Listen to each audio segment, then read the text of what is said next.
is I felt it was really important to have a good, solid, substantial clip on these shoes. And also the slots that we put in here hold the nails really good and securely. And because of that, between the secured nail that we have and the clips, it puts a lot less stress on the hoof wall, the nails do.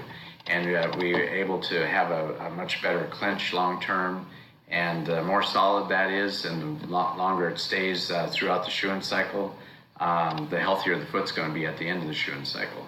Okay, one other aspect to this that I think is really important is that the fact that when you're seating these nails, that the actual head of the nail is coming up and meeting that metal, which has got a defining spot that where it can, how far it can travel into this urethane.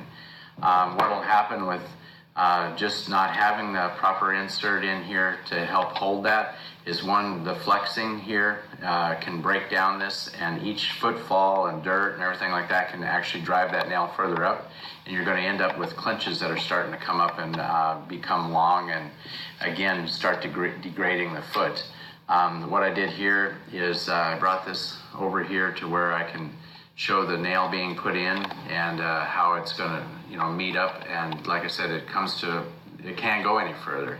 In any shoe that you make, a handmade shoe or a factory-made shoe, the better nail head that you have, the more secure the nails are, and a lot of times the better the integrity of the foot is going to be at the end of the shoeing cycle. And that's the real difference between a lot of different brands that are out there, and even metal shoes, is how well the shoes are stamped. And they're stamped in most cases for a very particular nail.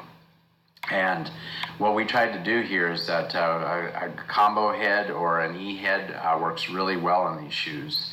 And that's kind of what we're wanting to recommend. So back to the importance of the clips and the nailing slots that we designed in this shoe. I went out and actually we brought a blank with us that doesn't have the insert in it, and we wanted to do that to show the difference in how well this plate helps the nails stay secure in the foot and the shoe. And so here's one that, again, the one without the plate in it.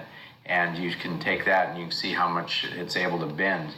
So you imagine every footfall that horse is hitting, and he's on sticky terrain or whatever, and that's constantly working and fighting the foot.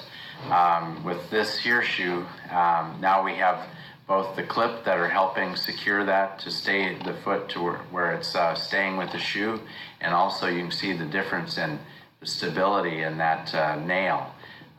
It's just night and day, the difference over what we have without that plate.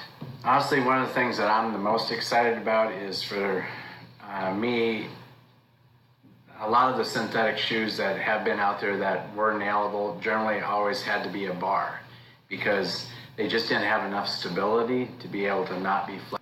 And I think we've solved that problem with this metal insert that we have.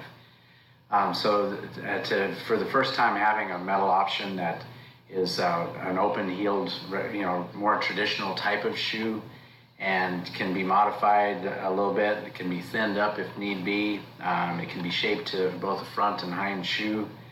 The shoe just has an awful lot of options that I don't think have really been available in other synthetic shoes. Side clips, hard bar, open heel.